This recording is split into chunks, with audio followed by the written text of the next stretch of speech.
London. The specialist police unit created to investigate hate crimes against MPs has dealt with more than 100 complaints in its first year of being active. The Metropolitan Police's Parliamentary Liaison and Investigations Team, which was set up in August 2016 following the murder of Labour MP Jo Cox, has looked into 71 complaints of malicious communication, which includes electronic communication.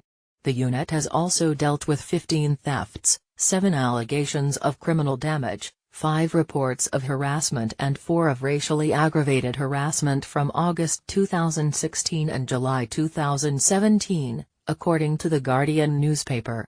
MPs will have a general debate about the abuse and intimidation of candidates and the public during the general election campaign, on Thursday afternoon, and several have spoken out about the harassment they have received. Labour MP Rachel Maskell told The Guardian, "That is about 1 in 6 MPs, and I would want to know how these figures compare to the rest of society. It does show the vulnerability of people in public life who stand up to represent their communities." Maskell, the MP for York Central, said, "For me, day-to-day abuse is low. But I have had far-right groups sending me death threats following the death of Jo Cox, and the police were absolutely excellent at addressing this. We have to make sure that we have the right legislation so everyone is protected." Certainly from talking to colleagues, a lot of the abuse has been online, not exclusively, but it seems like most of it takes place with people behind screens. Prime Minister Theresa May ordered an investigation into the abuse received by candidates during the general election, saying she was horrified by stories of intimidation, bullying and harassment. The Committee on Standards in Public Life will hear evidence from MPs and the police on Thursday as part of its report, which is due to be published before Christmas. Labour's Shadow Home Secretary Diane Abbott said she had received abuse on Twitter, which was really quite frightening.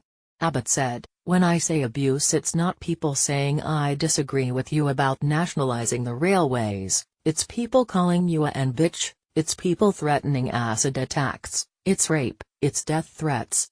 Conservative MP Simon Hart said in a past debate that politicians have been targeted for their sexuality, religious beliefs and social background by members of the public who wanted to force them out of politics altogether.